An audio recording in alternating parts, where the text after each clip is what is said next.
Welcome to Poirot's Mysteries, exploring the brilliance of Hercule Poirot's detective work.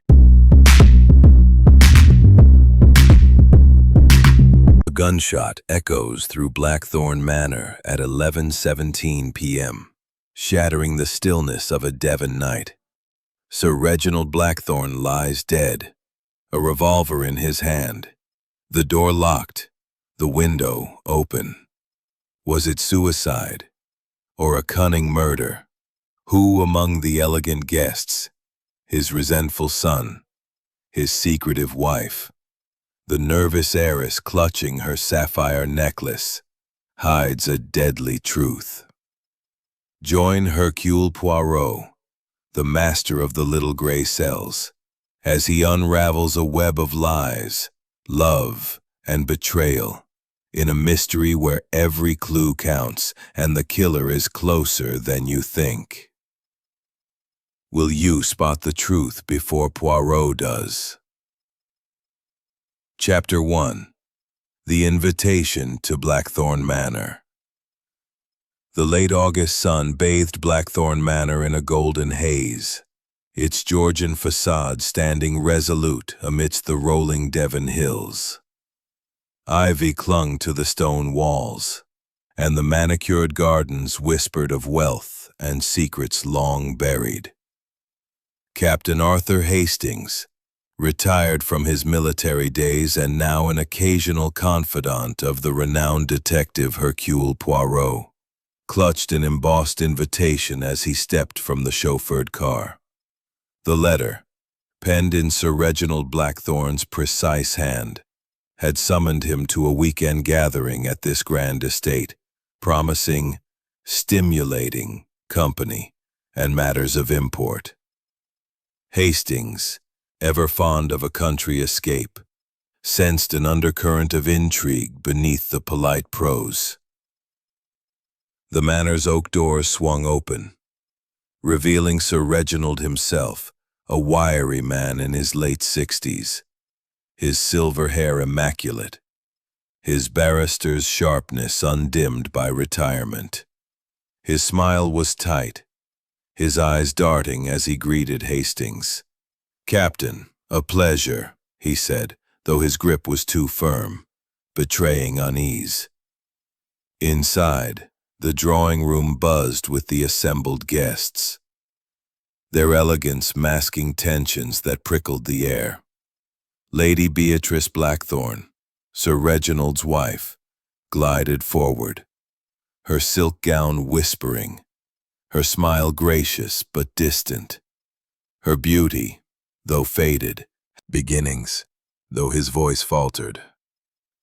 Lionel's barbed remark about his father's iron grip on the family purse drew a sharp look from Lady Beatrice. Clara blushed when Victor complimented her necklace, her fingers twisting it tighter. Margaret murmured about a plot twist for her next novel, while Dr. Caldwell spilled his wine, apologizing profusely. Evelyn, silent, watched it all, her pen occasionally scratching in her notebook. Hastings noted the time, 8:45 p.m., when Sir Reginald abruptly stood, claiming a headache. "I'll retire to my study," he said, his tone curt. Business to attend. The guests exchanged glances, the air thickening with unspoken questions. Hastings, sipping his claret, felt a prickle of unease. The manor's grandeur, with its creaking floors and shadowed corridors, seemed to conceal more than it revealed. As the evening wore on, the fire crackled, and the guests dispersed to their rooms. Hastings couldn't shake the sense that Blackthorn Manor was a stage set for a drama yet to unfold. He retired to the library, its shelves heavy with leather-bound tomes, and sank into an armchair by the fire. The invitation, still in his pocket, felt like a summons to more than a weekend retreat. Sir Reginald's agitation, Lionel's bitterness, Clara's nervousness, each was a thread in a tapestry Hastings could not yet decipher. He resolved to write to Poirot, sensing his friend's little gray cells might soon be needed to unravel the secrets brewing within these walls. As the clock struck 10, the manor settled into an uneasy silence, broken only by the distant howl of a wind that seemed to carry whispers of the tragedy to come. Chapter 2. The Shot in the Night. The clock in the grand hall of Blackthorn Manor had just struck 11:17 p.m. when a sharp, unmistakable crack pierced the quiet, sending a shiver through the house. Captain Arthur Hastings, dozing lightly by the library fire with a glass of brandy in hand, jolted upright. The sound was unmistakable, a gunshot, echoing from somewhere within the manor's labyrinthine corridors. He set his glass down, heart pounding, and the secretary lingered at the back, her expression unreadable. Victor, with a decisive nod, suggested forcing the door. Dr. Caldwell hesitated, then agreed, and together they rammed the frame until the lock gave way with a splintering groan. The group spilled into the study, only to freeze at the sight before them. Sir Reginald Blackthorn lay slumped across his mahogany desk, his silver hair matted with blood. A revolver rested in his right hand, its barrel still warm, and a single bullet wound marred his temple. The air was thick with the acrid scent of gunpowder, mingling with the musty odor of old books lining the walls. Lady Beatrice let out a wail and collapsed into a chair, fainting dead away. Dr. Caldwell rushed to her side, fumbling with a vial of smelling salts. Lionel stood rooted, staring at his father's body, his jaw tight and his fists clenched. Clara's hand flew to her necklace, twisting it nervously, while Victor stepped closer to the desk, his sharp eyes scanning the scene. "The window," he said quietly, pointing to the open casement, its heavy curtains swaying in the cool night breeze. Could someone have come through there? Margaret Lyle, her novelist's instincts kicking in, knelt beside the desk, peering at the revolver. "No suicide note," she observed, her voice laced with curiosity. "Odd, don't you think?" Evelyn Travers, unnoticed by most, slipped a small leather-bound notebook into the pocket of her cardigan, her movements swift but deliberate. Hastings, his military training surfacing, took charge of the room. "Nobody touch anything," he ordered, his voice steady despite the shock. He noted the time, 11:20 p.m. now, and the positions of each guest.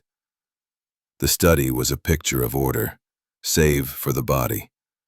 Papers neatly stacked, a crystal decanter of whiskey untouched, a half-burned cigar smoldering in an ashtray.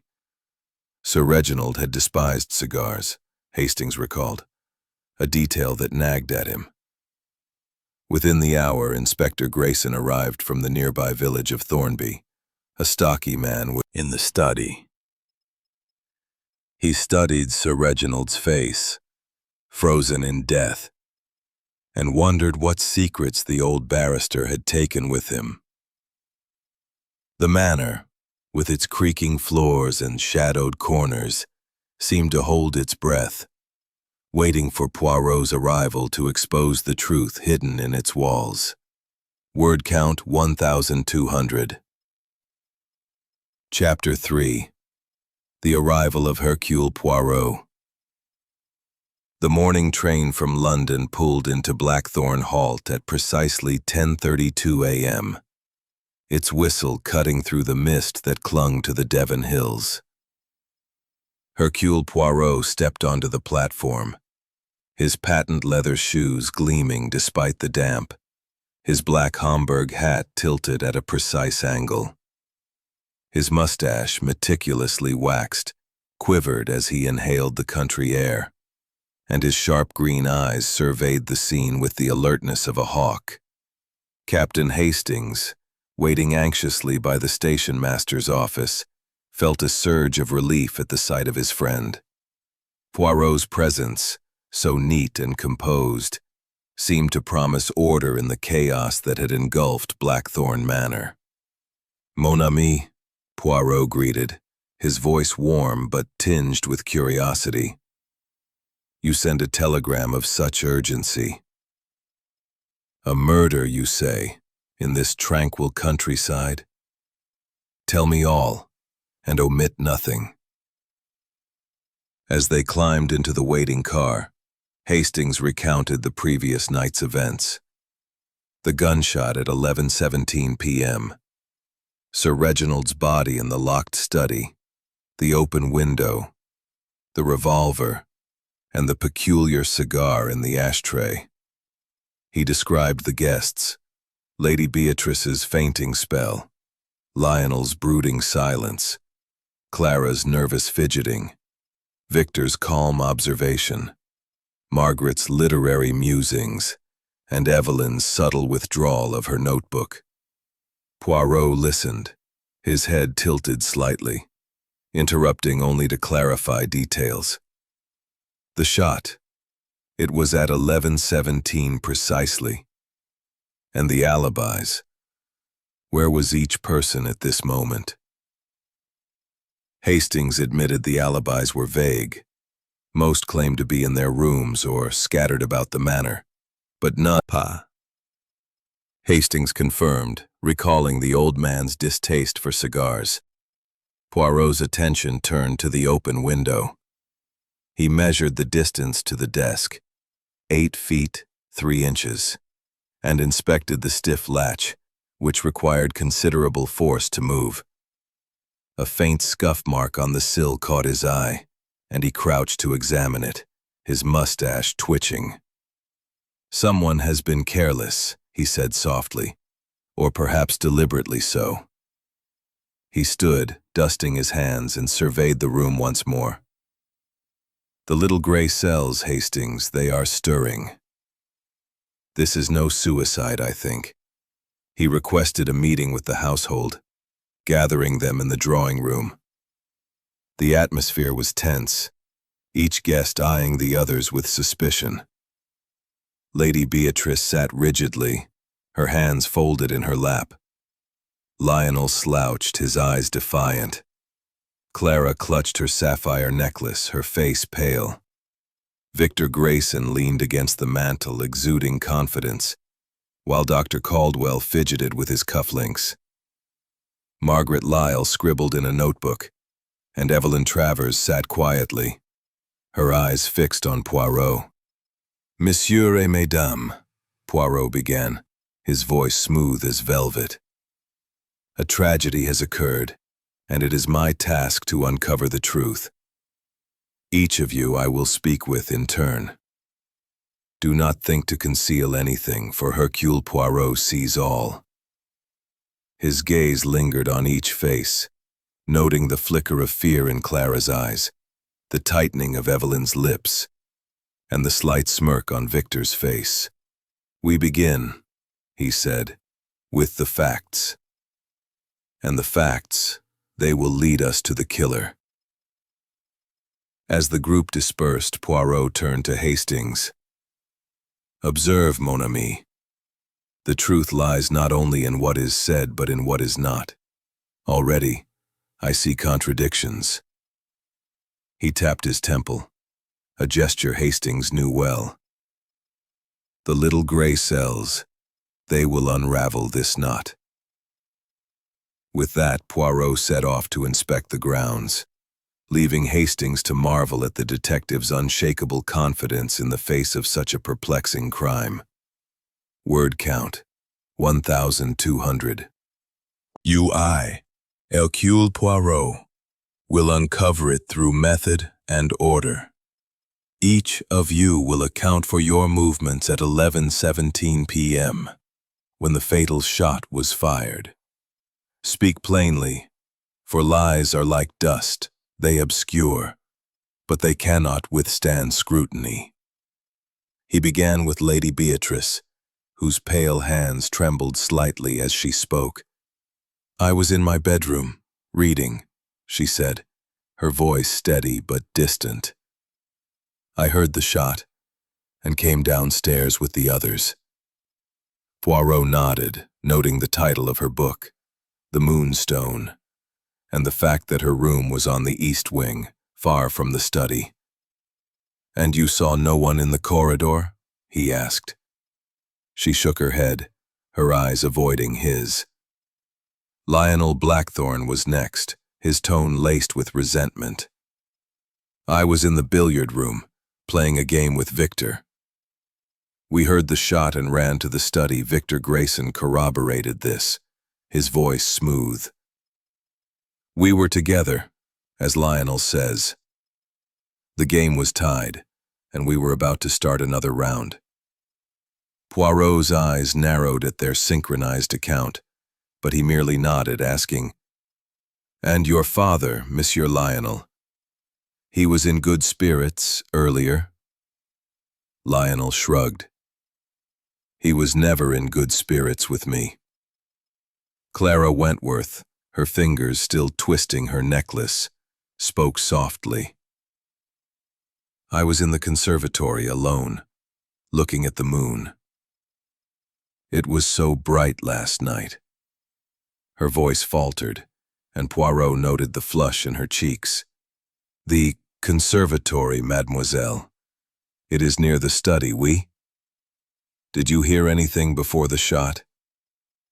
Clara hesitated, then shook her head. "Nothing unusual." Dr. Caldwell, sweating despite the cool room, claimed he was in his bedroom preparing for bed. "I was brushing my teeth when I heard the shot," he said, his hands fidgeting with his watch chain.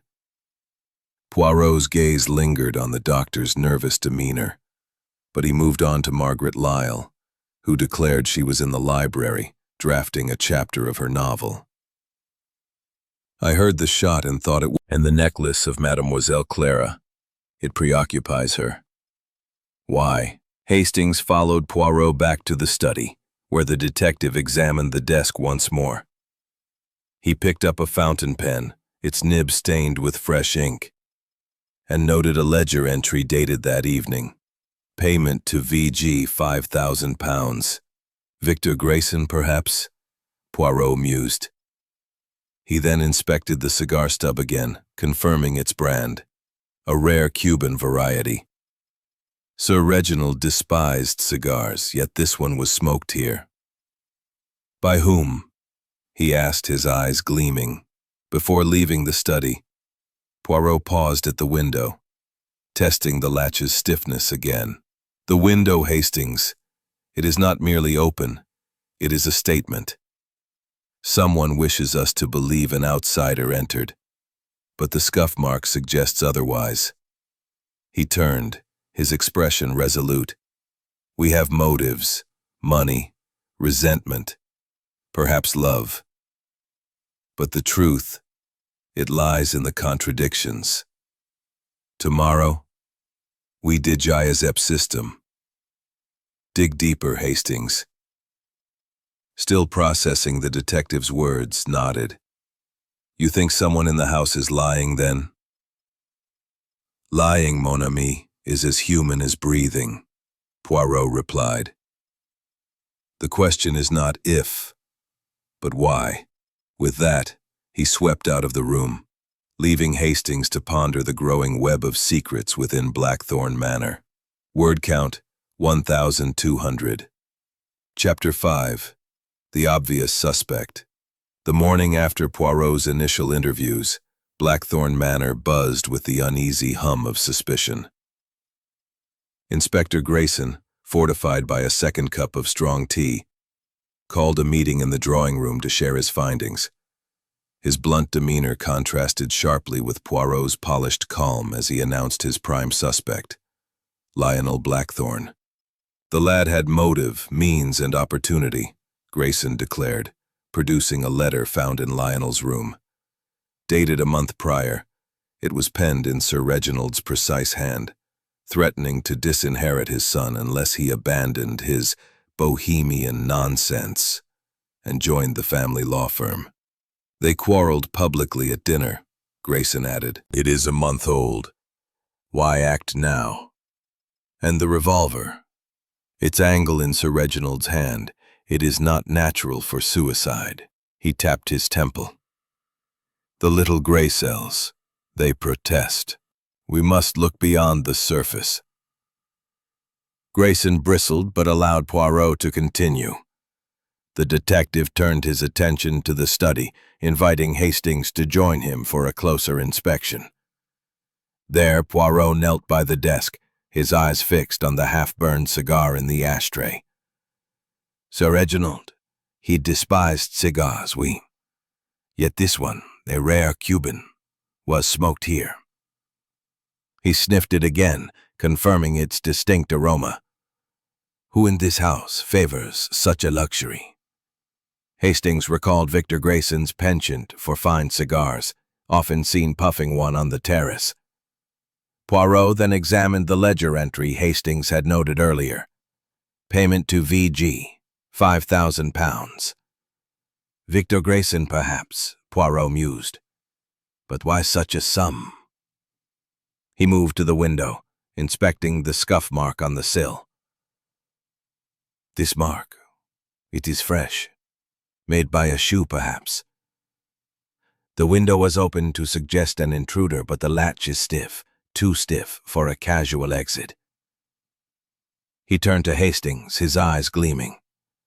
The murderer, mon ami, wishes us to look outside, but the truth lies within these walls. Returning to the drawing room, Poirot questioned Victor Grayson about the cigar. Victor admitted to smoking one earlier that evening, but claimed he was in the billiard room with Lionel at 11:17 p.m. I left the cigar in the study, after a meeting with Sir Reginald at 9:30, he said smoothly. Poirot's mustache twitched.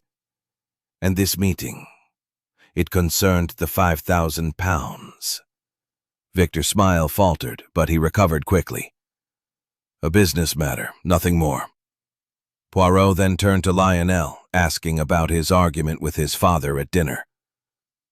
Lionel admitted to resenting Sir Reginald's control, but insisted he had no intention of killing him. I was angry, yes, but I was in the billiard room when it happened. Poirot nodded, his expression unreadable. And Hercule Poirot. He will find it. Word count 1,200.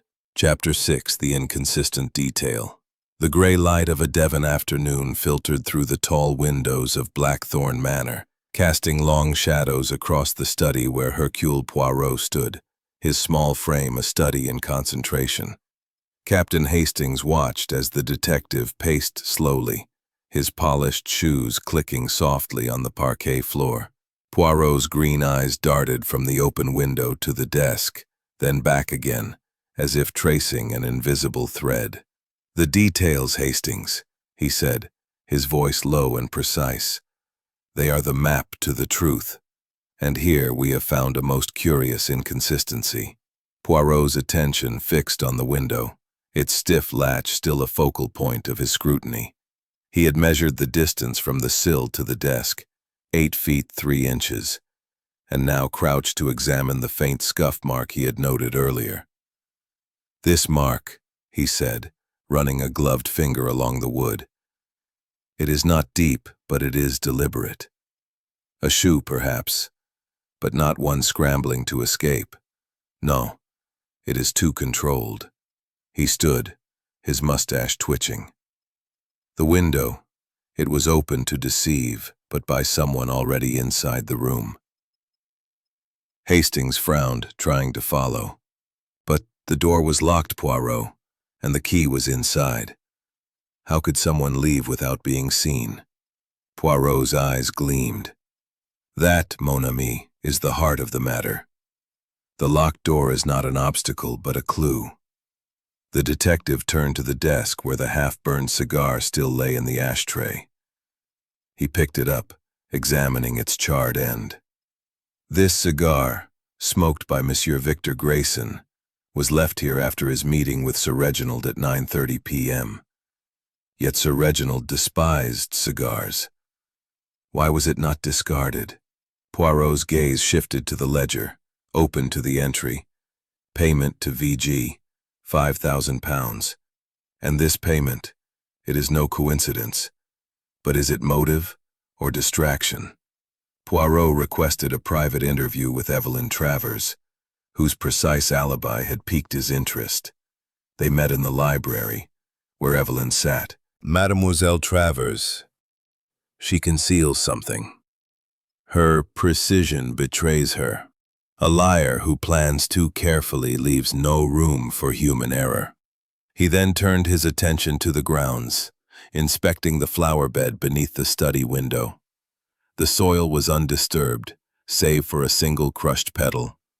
A white rose, snapped at the stem. Curious, Poirot murmured. The gardener, he is meticulous. This damage is recent. Back inside, Poirot questioned the gardener, Mr. Ellis, who confirmed the flower beds were pristine at dusk, around 6 p.m. No one walked there, sir, he said firmly.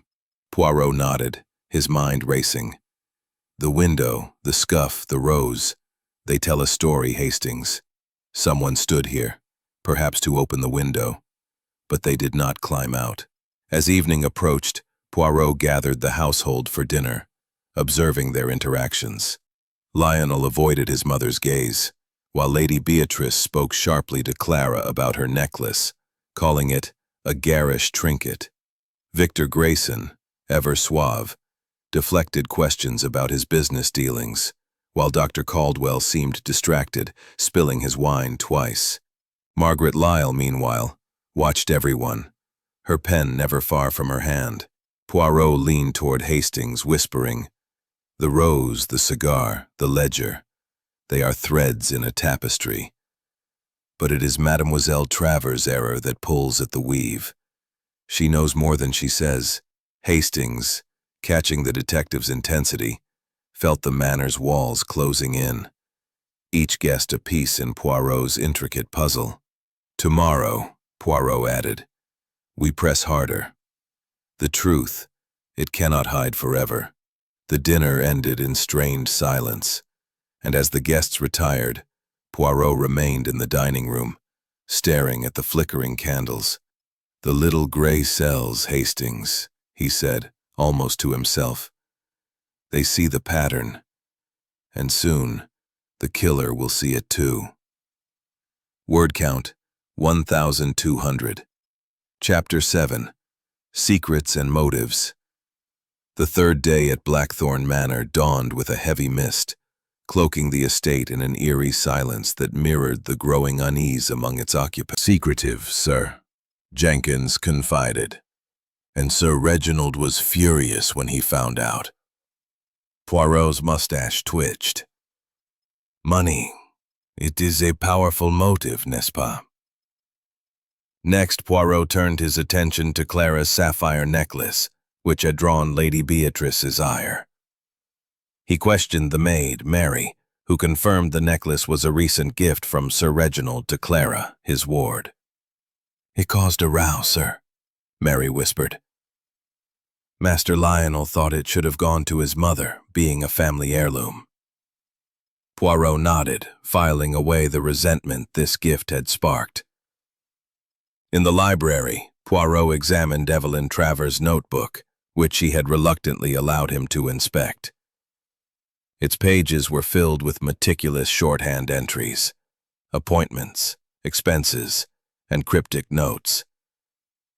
One entry, dated the day before the murder, caught his eye. R. Insists on disclosure. Must act.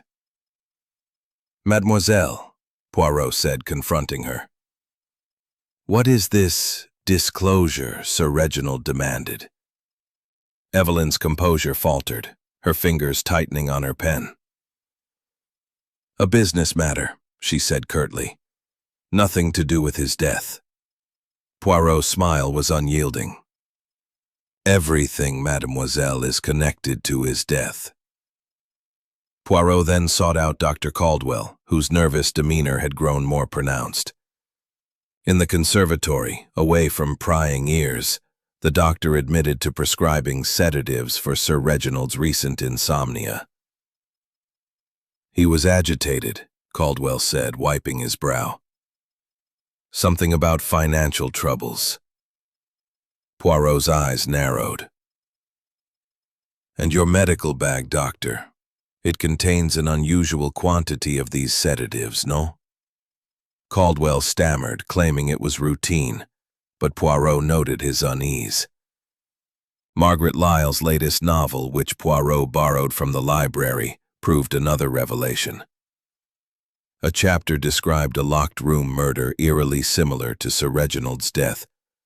A victim shot in a study, a revolver staged to suggest suicide, and an open window as a red herring. When questioned, Margaret laughed nervously. Someone wished to silence. His eyes lingered on Evelyn, whose hand twitched toward her notebook, and on Clara, whose fingers clutched her necklace tightly. Hastings, watching the group, saw the cracks forming. Lady Beatrice's rigid posture, Lionel's clenched fists, Dr. Caldwell's sweating brow. Poirot's words were like a scalpel, cutting through their defenses. Tomorrow, the detective concluded, we will test these threads. The truth, it is close, but it requires one final push. As the guests dispersed, Poirot confided in Hastings. The notebook, the necklace, the sedatives, the novel. They are not random, mon ami. They are the threads of a web, and at its center is the murderer. He tapped his temple, his eyes alight. The little gray cells, they see the pattern, Hastings. And soon, so will everyone else. Word count, 1,200. Chapter 8. The Breaking Point. The atmosphere in Blackthorn Manor had grown stifling by the fourth evening, as if the very walls were pressing in with the weight of unspoken truths. The dining room, lit by a chandelier that cast flickering shadows, was the stage for a tense dinner, where Hercule Poirot's probing questions had left the guests on edge. Captain Hastings, seated across from the detective, observed the strained faces. Lady Beatrice, her elegance fraying. Lionel, his defiance tinged with unease. Clara, clutching her sapphire necklace like a talisman. Victor Grayson, his charm strained. Dr. Caldwell, mopping his brow. Margaret Lyle, her pen scratching furiously. And Evelyn Travers, her calm facade cracking under Poirot's relentless scrutiny. Poirot, sipping his wine with deliberate calm, steered the conversation toward the night of the murder. "Mes amis," he said, his voice soft but commanding. "We have spoken of alibis, of motives. But there is one moment, 10:45 p.m., that is enough of this. My husband is dead and you bicker like children." Dr. Caldwell offered her a sedative, which she refused, while Margaret Lyle scribbled notes, her eyes alight with the drama. Evelyn Travers remained silent, her fingers tracing the edge of her notebook. Poirot, unruffled, signaled to Hastings to follow Clara. In her room, Hastings found her weeping, clutching a torn photograph of herself and Sir Reginald taken years ago at a garden party. The inscription, barely legible, read, "To my dearest, forever." "He was like a father to me," Clara whispered. "That necklace. It was his last gift. But it caused so much trouble." Hastings, moved by her distress, reported back to Poirot, who nodded thoughtfully. "The heart, Hastings, it reveals what the mind conceals. This photograph, it is no mere memento. Returning to the dining room, Poirot addressed the group. Mademoiselle Clara has given us a piece of the puzzle. An argument at 10:45, just half an hour before the shot. Who was in that study? His gaze lingered on Evelyn, whose hand tightened on her notebook. Mademoiselle Travers, you claimed a meeting at 10 o'clock, not 10:45. Yet your notebook suggests otherwise. Shall we examine it again? Evelyn's face flushed, but she maintained her composure. I told you, it was a minor matter. I left the study by 10:15. Poirot's smile was enigmatic. And yet, the truth, it slips through the cracks of such precision. He turned to the others, noting Victor's calculated calm and Dr. Caldwell's nervous glance toward his medical bag. As the dinner ended, Poirot confided in Hastings, Clara's confession. It is the turning point, mon ami. The argument, the photograph, the necklace, they point to a deeper truth. Someone in that study wanted Sir Reginald silenced, and Clara's fear suggests she knows more than she says. He tapped his temple. The little gray cells, they are aligning the pieces. Tomorrow, we set a trap, Hastings. Watching the guests retire, felt the manor's oppressive air intensify. Chapter 9. The Psychological Trap. The fifth evening at Blackthorn Manor descended with a chill that seeped into the bones, as if the house itself anticipated the unraveling of its secrets. Hercule Poirot, his suit pristine and his mustache impeccably groomed, announced a reconstruction of the night of Sir Reginald Blackthorn's murder. He gathered the household in the study, where the crime had occurred, its heavy oak door and open window unchanged since that fateful night. Captain Hastings stood by the door, notebook in hand, watching the guests file in. Lady Beatrice, her face a mask of strained dignity. Lionel, his eyes burning with defiance. Clara, clutching her sapphire necklace. Victor Grayson, exuding calculated calm. Dr. Caldwell, his hands trembling. Margaret Lyle, her novelist's curiosity undimmed. And Evelyn Travers, her composure fraying at the edges. Mes amis, Poirot began, his voice resonant in the dimly lit room. Tonight we recreate the moments before Sir Reginald's death at 11:17 p.m. The truth, it hides in the details, and I, Hercule Poirot, will expose it through method and observation. He gestured to the desk, where a replica revolver lay, and the open window, its curtains stirring in the evening breeze. We know an argument occurred at 10:45, overheard by Mademoiselle Clara. We know the door was locked, the key inside. We know the window was opened, yet the flower bed below shows no sign of an intruder. Let us test these truths. Poirot assigned each guest their claimed positions at 11:17 p.m. Lionel and Victor were sent to the billiard room, reenacting their game. Lady Beatrice stood in her supposed bedroom spot, upstairs. Clara was placed in the conservatory, gazing at the moon. Dr. Caldwell mimicked brushing his teeth in his room, while Margaret Lyle sat in the library, pen in hand. Evelyn Travers places him in the study earlier, yet he denies returning.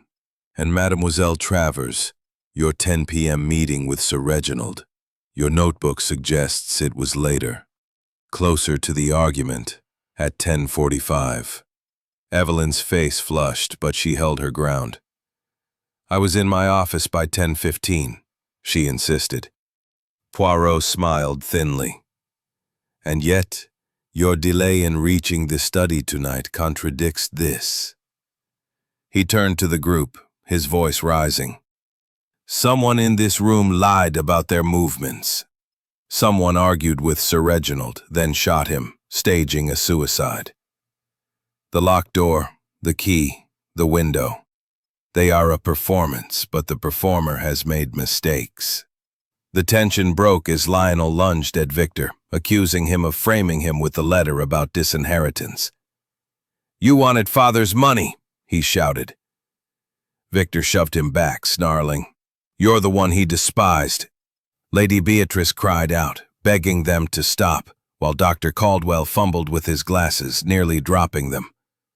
Clara burst into tears, and Margaret Lyle scribbled furiously.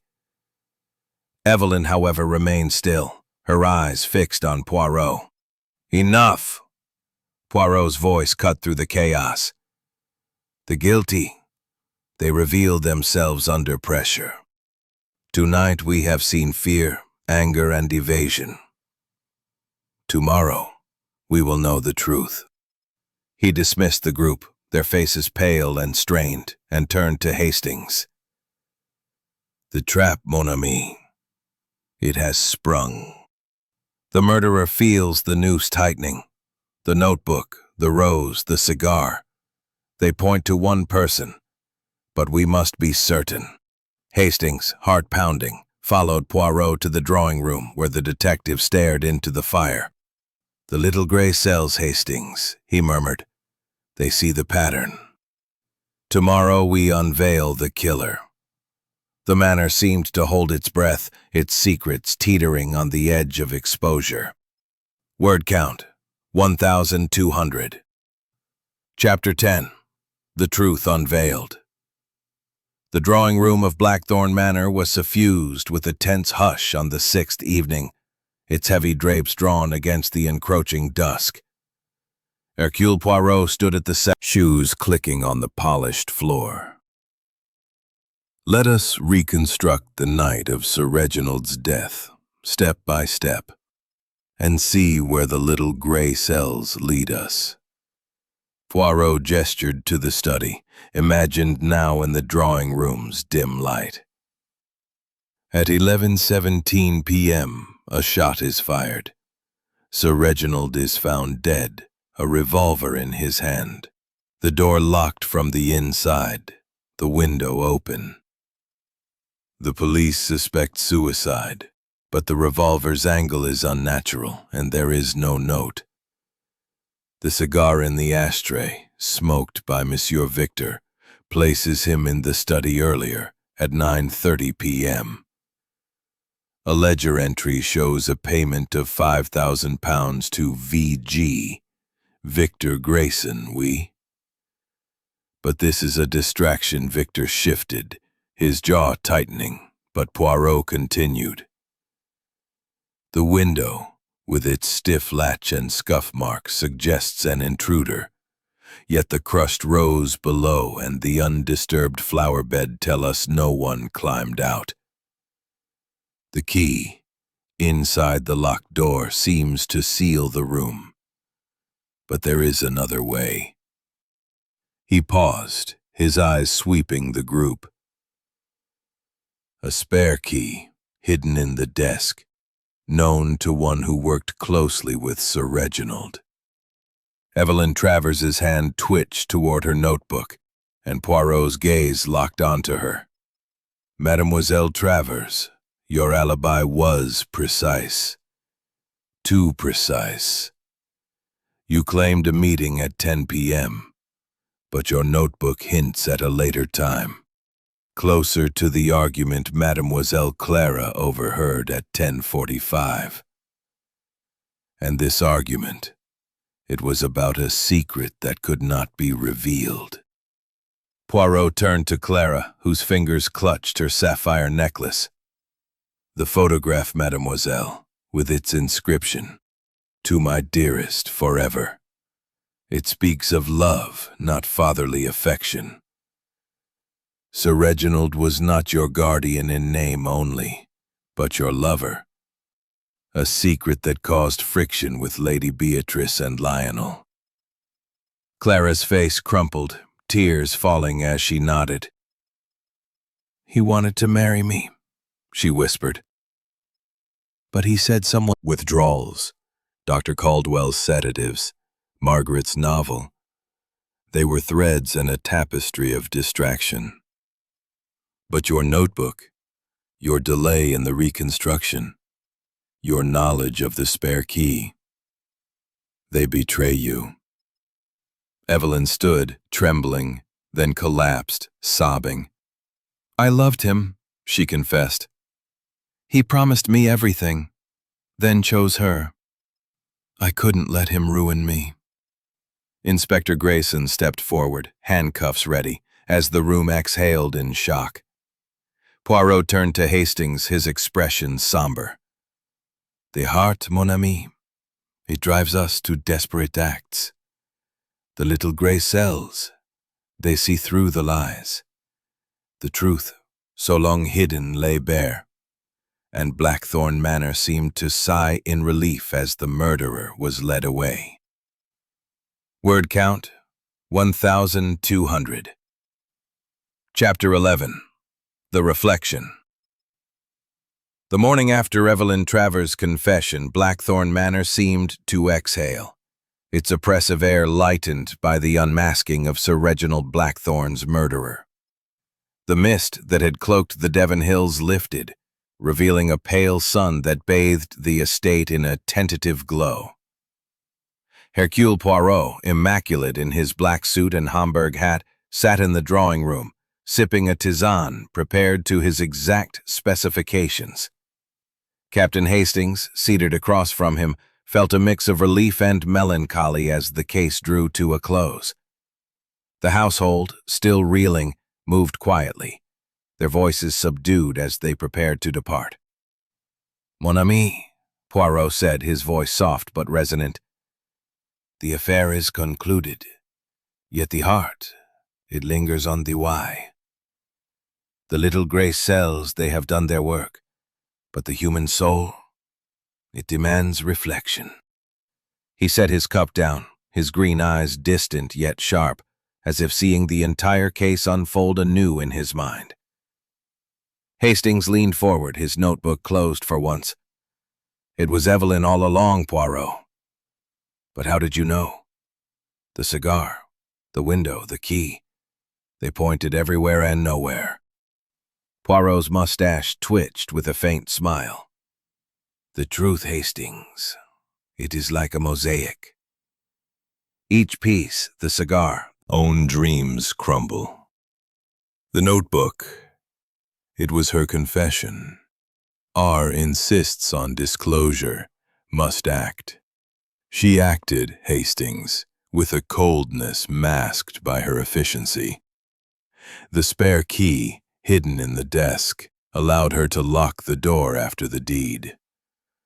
The window, open to mislead, was her final flourish, but the crushed rose and scuff mark betrayed her presence. Hastings nodded, marveling at Poirot's clarity. And Clara's photograph, the inscription, it confirmed the affair? Poirot inclined his head. Oui, it was the spark that ignited Evelyn's jealousy.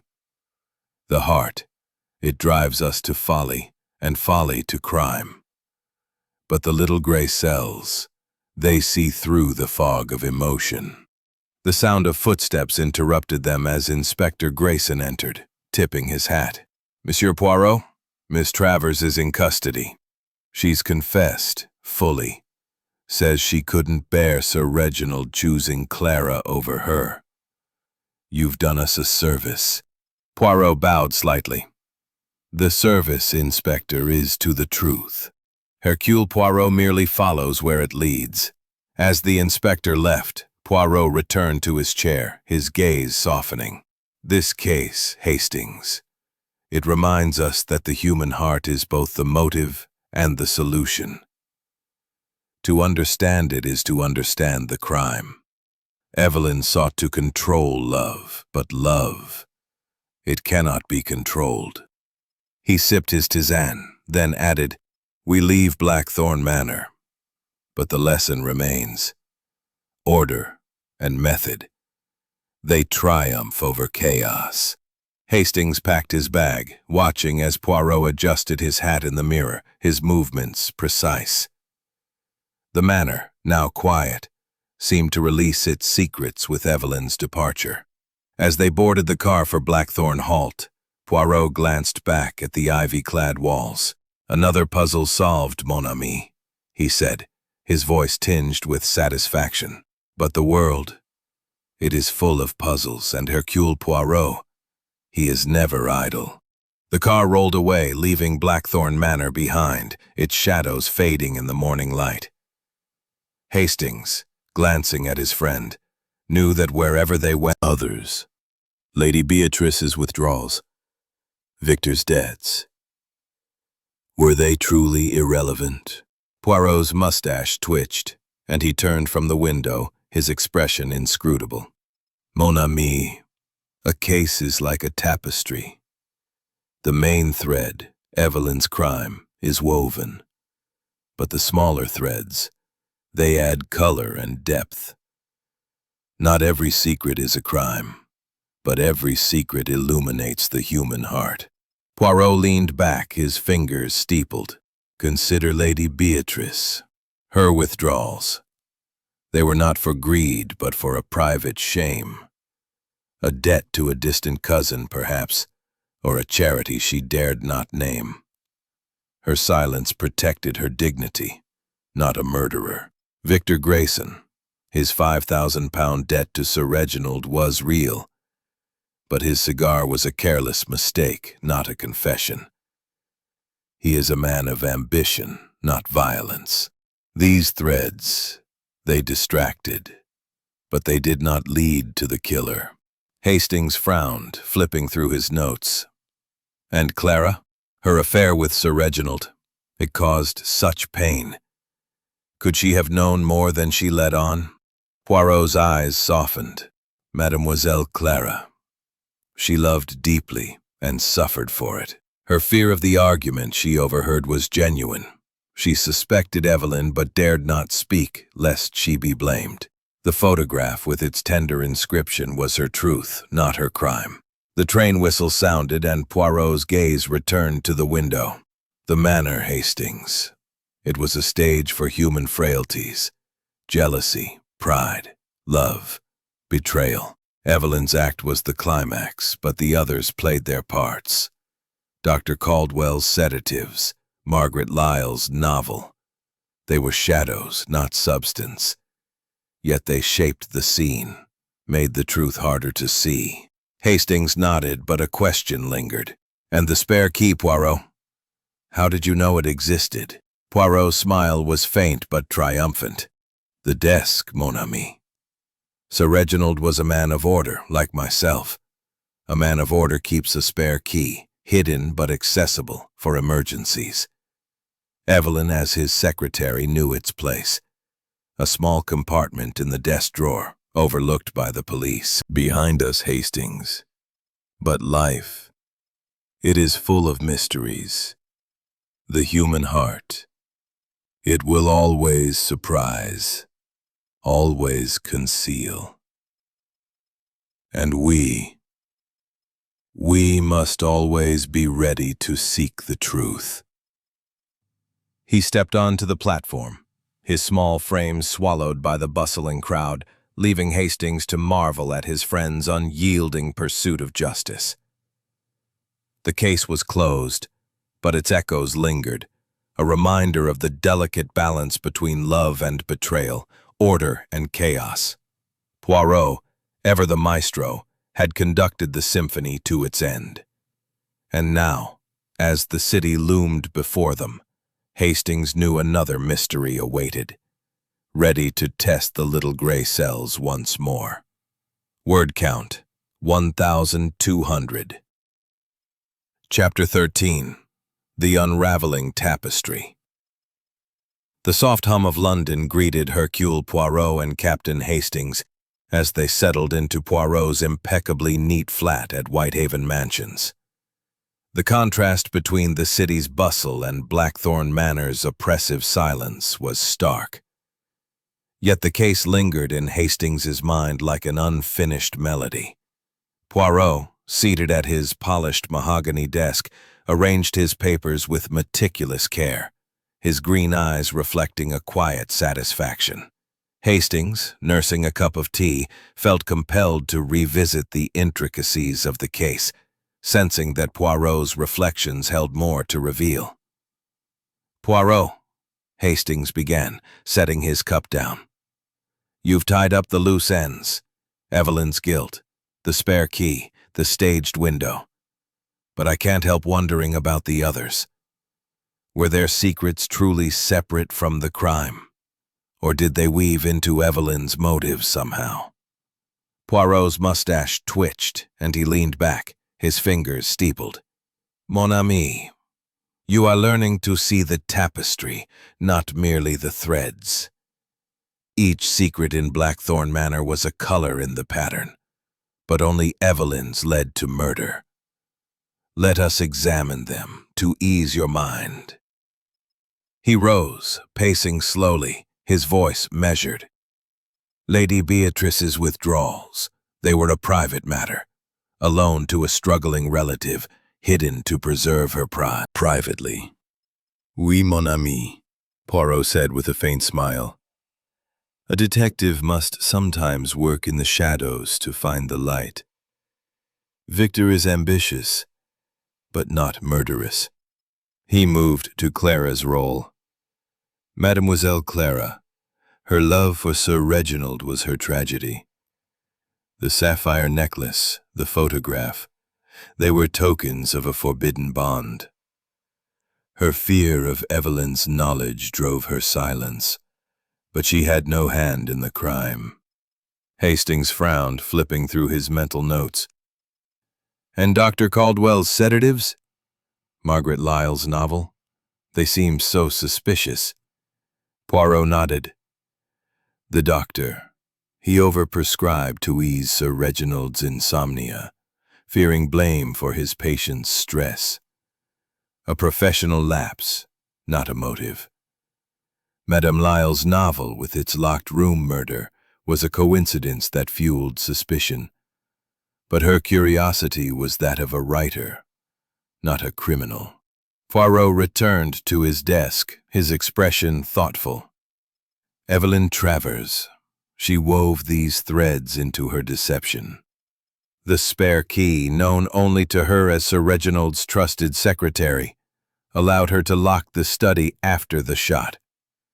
The window, opened to suggest an intruder, was her flourish, but the scuff mark and crushed rose betrayed her.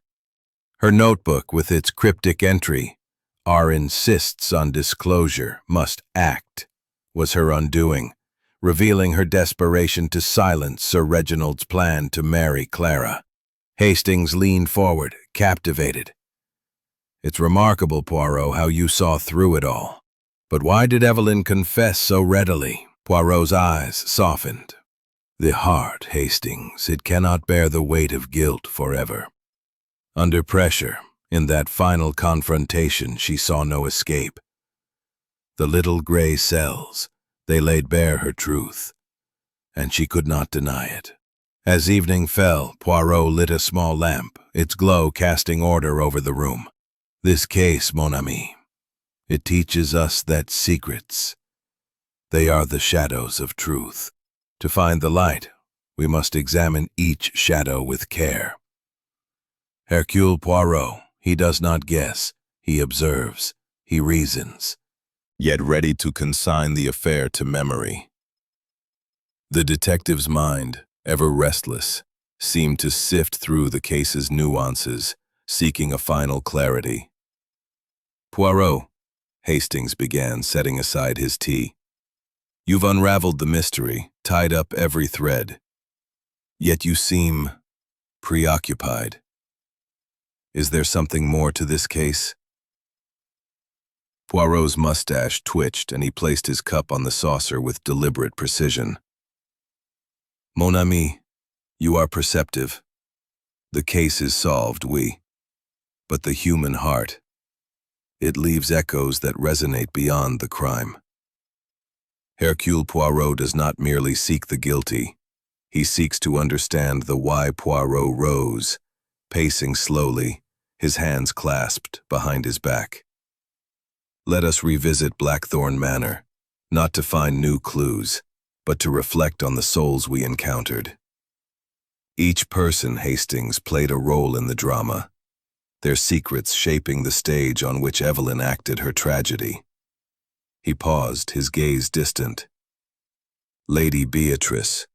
Her secret withdrawals were not greed but loyalty, a debt to a cousin, hidden to preserve her dignity. Such pride, it is human, but it clouded her innocence. Hastings nodded, recalling Lady Beatrice's strained composure. And Lionel?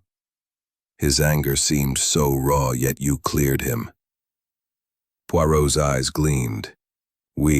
Monsieur Lionel's resentment was a son's rebellion, not a murderer's intent. The letter of disinheritance, it was a motive for the police, but not for murder. His alibi with Victor held true, confirmed by the billiard room's clock. 11:17 p.m., the moment of the shot. Poirot moved to Victor Grayson. Monsieur Victor. His debt and cigar were shadows of suspicion. He admitted to me in confidence that Sir Reginald forgave the £5,000 to secure a business alliance. Victor's ambition is great, but his heart lacks the passion for murder.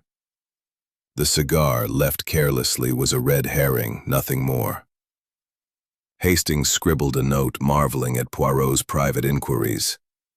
And, Clara, Poirot continued, his voice softening. The study, the window, opened with the scuff mark and crushed rose, was her deception.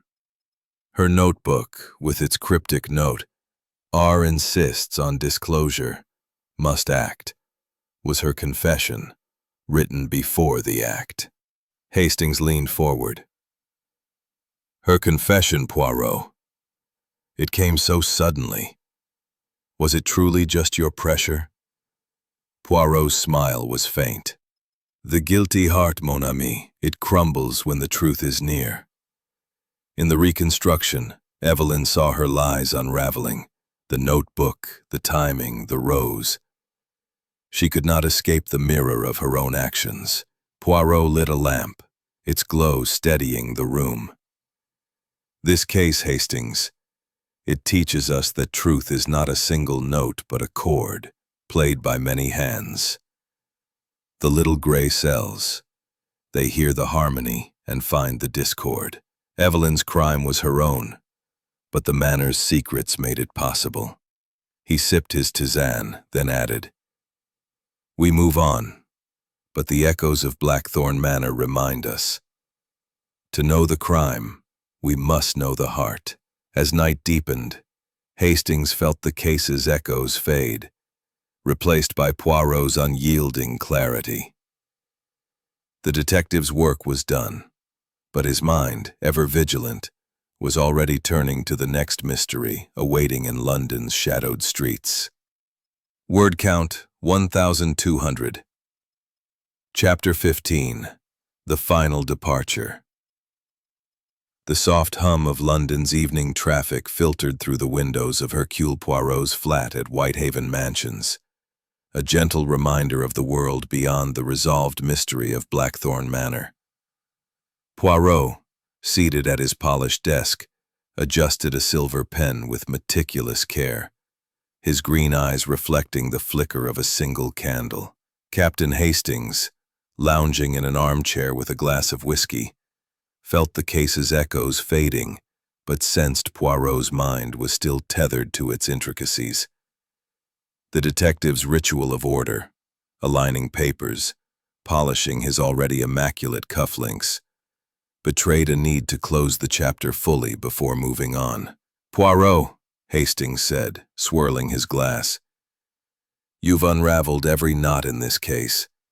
Evelyn's her regal composure. And Lionel? His anger seemed so convincing as a motive. Poirot's eyes gleamed. Oui. Monsieur Lionel's rebellion was fierce, but it was the cry of a son, not a killer. His alibi, confirmed by Victor and the billiard room clock, held firm. The letter of disinheritance was a shadow, not substance. Poirot moved to the window, the city lights glinting beyond. Victor Grayson. His 5,000-pound debt and careless cigar were distractions, but his ambition was not murderous. Sir Reginald forgave the debt, hoping to bind Victor to his ventures. A man of schemes, not violence. Hastings smiled, impressed by Poirot's discreet confirmations. You always dig deeper, don't you? Always, mon ami, Poirot replied, turning back. Mademoiselle Clara. Her love for Sir Reginald was her tragedy. The sapphire necklace, the photograph inscribed, "To my dearest, forever." They were proofs of a love that sparked Evelyn's jealousy. Clara's silence was born of fear, not complicity. He paused, his expression softening. Her heart broke, but it did not kill. Poirot's gaze shifted to the lesser players. Dr. Caldwell's sedatives, an error of overzealous care, made him nervous but not guilty. Madame Lyle's novel, with its locked-room murder, was a writer's fancy, not a blueprint for crime. These were the colors in the tapestry, Hastings, that made Evelyn's act harder to see. He sat, his voice growing solemn. Evelyn Travers, she was the weaver of this tragedy. Her unrequited love for Sir Reginald, betrayed by his choice of Clara, drove her to murder. The spare key hidden in the desk was her tool to lock the study. The open window with its scuff mark and crushed rose was her deception. Her notebook, R insists on disclosure, must act, was her confession, written in her heart before her hand pulled the trigger. Hastings leaned forward. Her collapse, Poirot.